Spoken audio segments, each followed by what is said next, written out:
Hello everyone, welcome to my YouTube channel and this is Janvi.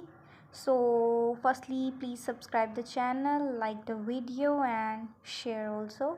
Today we will discuss about the chapter reproductive health. So without wasting the times, let us start the chapter. First of all, in reproductive health we will discuss about reproductive health definition and reproductive health क्या होता है। Basically एक person का physically, emotionally, mentally और socially fit होना ही reproductive health कहलाएगा। इसके अंदर ओवर पॉपुलेशन इसका थोड़ा सा एक मेजर प्रॉब्लम है इसमें क्या होता है कि भाई इसके लिए गवर्नमेंट ने बहुत सारे प्रोग्राम्स इनिशिएट किए गए। फैमिली प्लानिंग 1951 में इनिशिएट किया गया जिसको RCH के नाम से जाना जाता है, और reproductive and health child care reproductive and child health care program के नाम से इसको जाना जाता है। RCH होता है, ठीक है। Awareness and about reproduction, sex education and STDs, birth control devices, prevention and sex abuse, ये सारे ऐसे कुछ प्रोग्राम्स हैं जो गवर्नमेंट ने इनिशिएट किए। उसके बाद आएंगे डायग्नोज टेस्ट। अल्ट्रासाउंड मॉर्फोलॉजिकली देखा जाता है जिससे कि भाई कोई भी डिफेक्ट तो नहीं है कि फीटस के अंदर। उसके बाद आता है एमनियोसेंटेसिस। एमनियोसेंटेसिस जेनेटिक डिफेक्ट्स को डिटेक्ट करने के लिए काम आता है। इसमें एमनियोटिक फ्लूइड को लिया जाता है जिसके अंदर स्किन सेल्स होते हैं फीटस के, उसके थ्रू एक जो फीटस है उसका सेक्स भी डिटरमाइन किया जा सकता है, और जो भी कोई डिसऑर्डर है, क्रोमोसोमल है, हेरिडिटल है, उन सभी डिसऑर्डर्स को इसके थ्रू डिटेक्ट कर लिया जाता है। इसका मिसयूज़ है कि इंडिया के अंदर इसको फीटस का सेक्स डिटरमाइन करने के लिए यूज़ किया गया, जिससे गर्ल्स का अबॉर्शन करवा देते थे पहले, जिससे जो है गर्ल्स की पॉपुलेशन है वो कम हो गई थी इंडिया के अंदर। इससे क्या होता है कि इसलिए इसको बैन कर दिया गया इंडिया में। अभी इसके अंदर से एक क्वेश्चन आता है, बहुत ज़्यादा इम्पोर्टेंट है ये। Can we detect the palate cleft disease by amniocentesis? तो पेलेट क्लाफ डिजीज़ को एमनियोसेंटेसिस के थ्रू हम डिटेक्ट नहीं कर सकते हैं। फिर आएगा पॉपुलेशन ग्रोथ। पॉपुलेशन ग्रोथ का फॉर्मूला आपको स्क्रीन पे दिख रहा है, इसको नोट डाउन कर लीजिएगा। उसके बाद आता है ग्रोथ रेट के कुछ पैरामीटर्स हैं, बर्थ रेट, डेथ रेट और माइग्रेशन और सेक्स रेशो। ये हैं ग्रोथ रेट के कुछ पैरामीटर्स हैं जिनके थ्रू हम ग्रोथ रेट को मेजर कर सकते हैं। माइग्रेशन में आते हैं दो, इमाइग्रेशन और ईमाइग्रेशन। इमाइग्रेशन यानी कि आना, ईमाइग्रेशन मतलब एक जगह को छोड़ के जाना। Sex ratio male and female. उसके बाद पॉपुलेशन एक्सप्लोजन बहुत ज़्यादा हो गया था। किस वजह से इंक्रीज़ हुई थी पॉपुलेशन?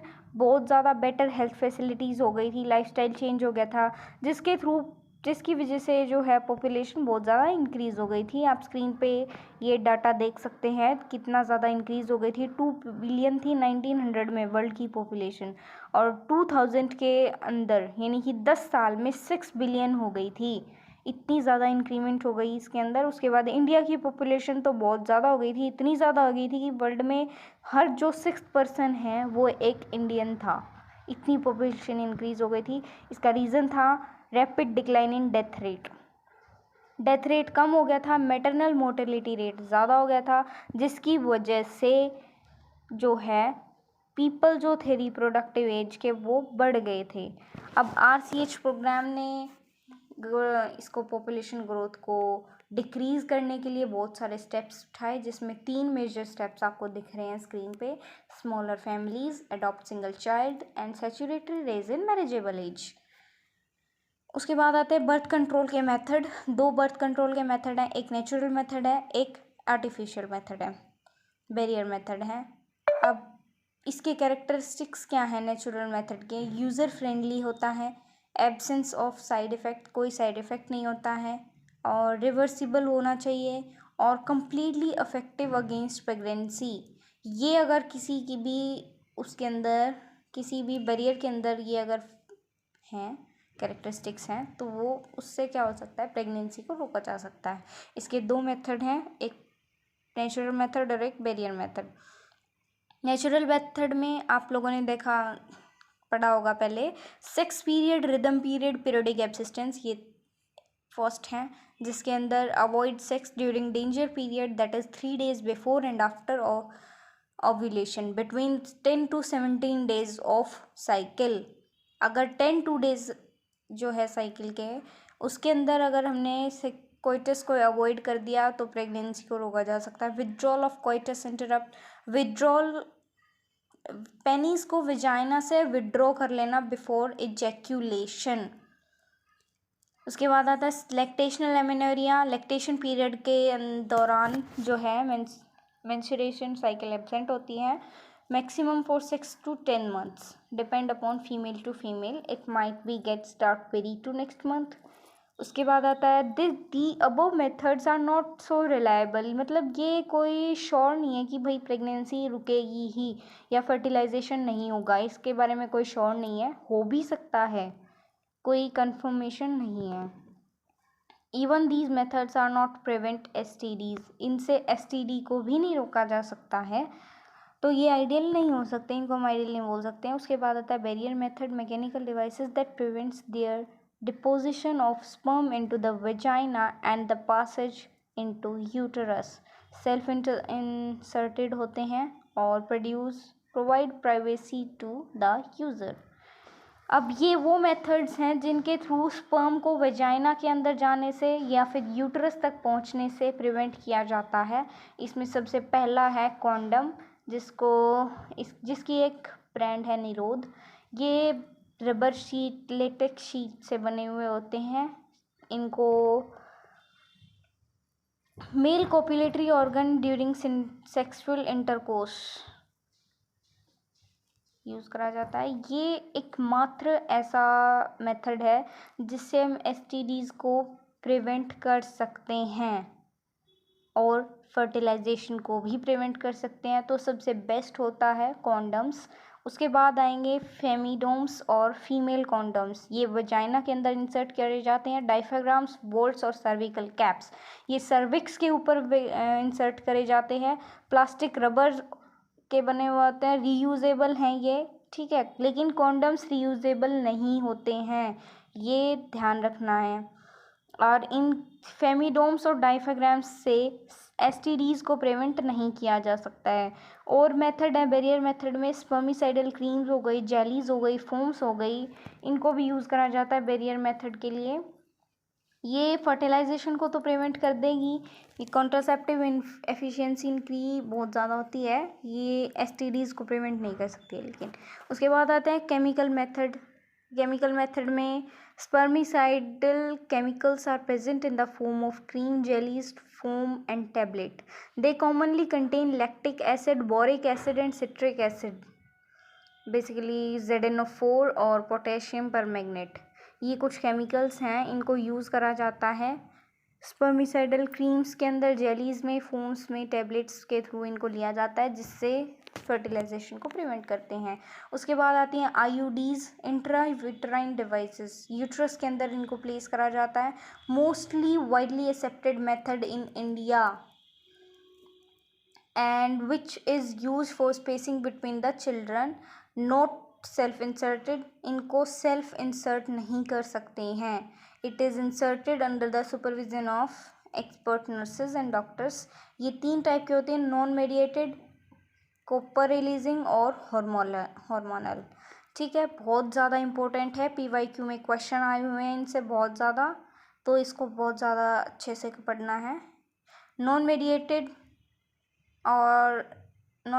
और इनर्ट IUDs होती हैं, कुछ भी रिलीज़ नहीं कर सकती, एग्जैक्ट फंक्शनिंग इनकी पता नहीं है, ठीक है। They might cause inflammation in the uterus when placed ultimately spermicidal. It causes mild contraction in the uterus due to which endometrium do not develop properly and hence prevents implantation. ये implantation नहीं होने देती, fertilisation तो हो जाएगा लेकिन implantation नहीं होगी इससे। इसका एग्जांपल है लिपिज लूप। कॉपर रिलीजिंग होगी, कॉपर रिलीज करेंगी, स्पर्म की मोटिलिटी को कम कर देती है, फेगोसाइटिक नेचर होता है इनका, फर्टिलाइजेशन एबिलिटी डिक्रीज कर देंगी स्पर्म की, मैंने बताया था अभी। उसके बाद altars the protein present in plasma membrane of sperm, इससे क्या होता है, फर्टिलाइजिंग एबिलिटी कम हो जाती है। इसका एग्जांपल है कॉपर टी, कॉपर 7, मल्टीलोड 375। बहुत इंपॉर्टेंट है, इसको नोट डाउन करके रखना, इसके अंदर से मैचिंग के क्वेश्चन आते हैं। उसके बाद आती है hormonal IUDs. It releases hormone like progesterone और combination of estrogen and progesterone. ये हॉर्मोन्स का जो कॉम्बिनेशन है यही होता है इसके अंदर बेसिकली, जिससे एन ओव्यूलेशन होता है, यानी कि ओव्यूलेशन नहीं होता है। एंडोमेट्रियम प्रॉपरली डेवलप नहीं करेगी तो सूटेबल ही नहीं होगी फिर वो इम्प्लांटेशन के लिए, क्योंकि एस्ट्रोजन का जो लेवल है वो कम हो जाता है इसके थ्रू। सर्विकल म्यूकस जो है वो बहुत ज़्यादा थिक हो जाएगा, due to which cervix became hostile. Decrease in ciliary movement of fallopian tube. इसका एग्जाम्पल है LNG20 और प्रोजेस्टेरेट। ये इसके एग्जाम्पल हैं। इनके एग्जाम्पल बहुत ज़्यादा इंपॉर्टेंट हैं, तो इनके एग्जाम्पल्स को ज़रूर करके जाइएगा। उसके बाद आते हैं ओरल कॉन्ट्रासेप्टिव्स। कंबाइंड पिल्स होती हैं एस्ट्रोजन और प्रोजेस्टेरोन की। इसके अंदर आते हैं मिनी पिल्स आती हैं इसके अंदर, प्रोजेस्टेरोन ओनली पिल्स, जिसके अंदर सिर्फ प्रोजेस्टेरोन होता है, POPs। इसकी डोजेज क्या होती है, ऊपर की जो 3 लाइन में होती है एस्ट्रोजन और प्रोजेस्टेरोन दोनों कंबाइन होती है, और जो लास्ट वाली लाइन में होती है टैबलेट का आपको दिख रहा होगा, इसके अंदर लास्ट वाली में होती है आयरन टैबलेट। ये क्या करती है, एनओव्यूलेशन करती है, सर्विकल म्यूकस को थिक कर देंगी, एंडोमेट्रियम को अनसूटेबल बना देगी इम्प्लांटेशन के लिए। पिल्स जो हैं वो 21 डेज तक लेनी चाहिए। एस्ट्रोजन एंड प्रोजेस्टेरोन की एंडोमेट्रियम को मेंटेन रखती हैं ये, but as soon as it stop the wall breaks and bleeding starts. उसके बाद सहेली नाम की पिल है, नॉन स्टेरॉइडल है, made up of centchroman, once a week pill होती है, बहुत इंपॉर्टेंट है, वंस अ वीक पिल है ये। CDRI लखनऊ में इसको बनाया गया था। CDRI के फुल फॉर्म है Central Drug Research Institute. It acts as a serum estrogen receptor modulator और it stops bleeding of estrogen, therefore endometrium do not develop. इसकी एंडोमेट्रियम को ही डेवलप नहीं होने देती है। नेवर कोज एनओव्यूलेशन, एनओव्यूलेशन कभी भी कोज नहीं कर सकती हैं ये पिल्स, इनका याद रखना। जो वे नॉर्मल पिल्स हैं, ओरल पिल्स हैं, वो ओव्यूलेशन कोज करेंगी, सहेली एनओव्यूलेशन कोज नहीं करेगी, इसको ध्यान रखना। Pills are very effective and lesser side effects and easily accepted by the females. इसके बहुत कम साइड इफ़ेक्ट्स होते हैं और इनको बहुत ज़्यादा इफेक्टिव होती है। फिर है इंजेक्टेबल कॉन्ट्रासेप्टिव्स, जो इंजेक्शन के थ्रू दी जाती है। इसका एग्जांपल है डेपो प्रोवेरा, नीट के अंदर क्वेश्चन आया हुआ है इसका। उसके बाद आती है इम्प्लांट्स। 6 सिलिकॉन स्टिक्स इम्प्लांट करी जाती है सबडर्मली इन फैन शेप्ड। इसका एग्जांपल है नोर प्लांट। ज़्यादा इम्पोर्टेंट नहीं है नर्सिंग के लिए, वैसे नीट के लिए इम्पोर्टेंट हो सकता है ये, क्योंकि क्वेश्चन आ सकता है इससे। Both injectables and implants functions in same manner as oral pills too. ये दोनों इंजेक्टेबल कंट्रासेप्शन और इम्प्लांट्स जो हैं ओरल पिल्स की तरह ही फंक्शनिंग करती हैं। उसके बाद आता है इमरजेंसी कॉन्ट्रासेप्टिव। इमरजेंसी में कॉन्ट्रासेप्टिव लेते हैं, ये ड्रग्स ही होती हैं मेनली, ये होती है morning after pills with in 72 hours, IUDs implant. And दूसरा एग्जांपल इसका अनवांटेड 72, ये इसका एग्जांपल है। उसके बाद आते हैं सर्जिकल मेथड। सर्जिकल मेथड में 2 मेथड होते हैं, ट्यूबेक्टोमी और वेसेक्टोमी। ट्यूबेक्टोमी में फेलोपियन ट्यूब को कट करके बाइंड कर दिया जाएगा, और वेसेक्टोमी में मेल्स की वॉस डेफरेंस को कट करके बाइंड कर दिया जाएगा। MTP medical termination of pregnancy, most important topic. इसके अंदर क्या होता है, अनवांटेड प्रेगनेंसी हो जाती है कई बार, तो उससे क्या होता है कि जो टर्मिनेशन करवा दिया जाता है प्रेगनेंसी का,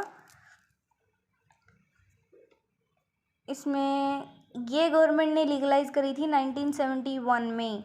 फर्स्ट ट्राइमेस्टर तक अगर MTP करवाई गई है तो वो सेफ़ है, उसके बाद वो रिस्की हो जाती है, तो वो नहीं करवानी चाहिए फर्स्ट ट्राइमेस्टर के बाद, ठीक है। अगर कोई भी डिजीज़ है, कोई भी डिफेक्ट है फीटस के अंदर, तो ये करवाई जा सकती है एमटीपी, बहुत ज़्यादा बेनिफिशियल है इसके लिए। लेकिन कई बार एमटीपी जो है वो इसका भी मिसयूज़ करा गया है। फिर आती हैं हमारी एसटीडीज़ आती हैं, also known as RTI, VD and STI. VD होती है वेनरल डिजीज़। अब कुछ डिजीज़ आपको स्क्रीन पे दिख रही होंगी, उनके कॉजेटिव एजेंट्स हैं और नेम ऑफ कॉजेटिव एजेंट्स हैं, ये आप नोट डाउन कर लीजिएगा, इम्पोर्टेंट है, इसके अंदर से काफ़ी बार क्वेश्चंस आ जाते हैं, ये आप नोट डाउन कर लीजिएगा, इसका स्क्रीनशॉट ले लीजिएगा। ओके, साइफिल्स हो गई, गोनेरा हो गई, क्लेमिडेसिस हो गई, trichomoniasis, AIDS, hepatitis B, genital herpes और जेनिटल वॉर्ट्स, ये कुछ डिजीज़ हैं जो एसटीडीज़ में इंक्लूडेड हैं। अब एड्स, हेपेटाइटिस बी और जेनिटल हर्ब्स, ये तीनों के तीनों इनक्योरेबल हैं। ये मोस्ट इम्पोर्टेंट क्वेश्चन है, इसको नोट डाउन कर लीजिएगा, इसके अंदर से बहुत बार क्वेश्चन आता है। अर्ली सिम्टम्स क्या हैं एसटीआईज़ के, ये आपको पता ही होगा। Minor include itching, fluid discharge, slight pain, swelling etcetera in the genital reason.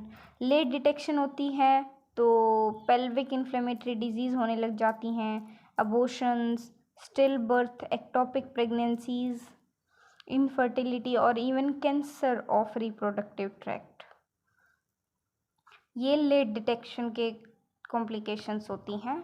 फिर अनफर्टिलिटी होती है, इनफर्टिलिटी होती है कि भाई फेलियर होता है कि कंसीव नहीं कर सकते हैं, रेगुलरली अनप्रोटेक्टेड सेक्स के बावजूद भी फेलियर, कंसीव नहीं हो रहा है बेबी। ये दो तरीके की होती है, प्राइमरी और सेकेंडरी। प्राइमरी वो होती है जिसमें कभी भी कंसीव ही नहीं किया हो, सेकेंडरी वो होती है जिसके अंदर पहले एक बार कंसीव किया लेकिन किसी भी रीज़न से उसको अबॉर्शन करवा दिया गया उसका, या फिर कोई भी रीज़न से अबॉर्ट हो गया है बच्चा, या फिर एक बार हो चुकी है कंसीव, दोबारा नहीं हो रही है, वो होती है सेकेंडरी। कोजेस क्या है मेल्स और फीमेल्स में,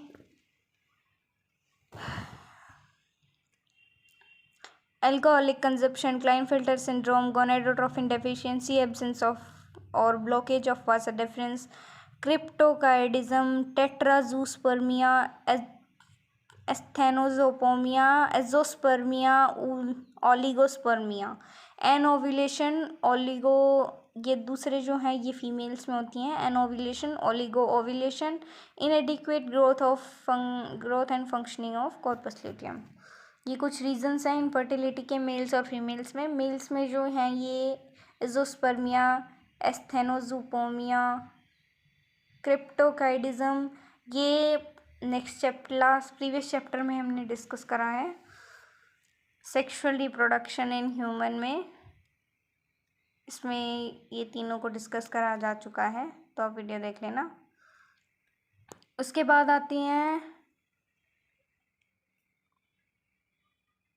हाँ जी, उसके बाद आती हैं हमारी एस्टेटेड रिप्रोडक्टिव टेक्नोलॉजीज़, ART, वो टेक्निक्स जिनसे इनफर्टिलिटी को ट्रीट करा जा सकता है। ऐसी होती हैं इन वीवो और इन विट्रो, दो तरीके की होती हैं।